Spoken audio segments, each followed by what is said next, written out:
ابراہیم علیہ السلام نے ذو معنی بات کی تھی، یعنی جس کو دو معنی والی بات کہا جاتا ہے. وہ تو جاہل سمجھ رہے تھے کہ ابراہیم نے کہا ہمارے بڑے خدا نے سب ایسا کیا، جبکہ ابراہیم علیہ السلام کی نیت یہ تھی کہ ان کا بڑا تو میں ہی ہوں، ان کا بڑا میں ہی ہوں، ان کے بڑے نے کیا ہے. آپ سچ ہی بول رہے تھے. لوگوں نے کہا ان کا بڑا ایسا کیسے کر سکتا ہے، ایسے کیسے کر سکتا ہے؟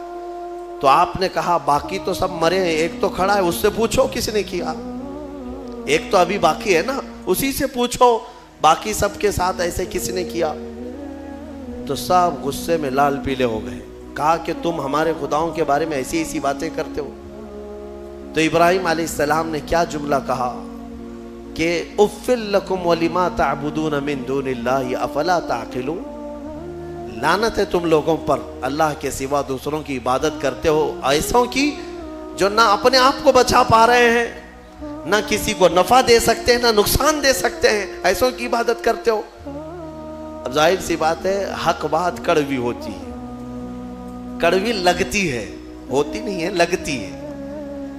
کچھ لوگوں کو جن کو قبول نہ کرنا ہو، اور غصے میں ان لوگوں نے ابراہیم علیہ السلام کے خلاف ایک محاذ چھیڑ دیا.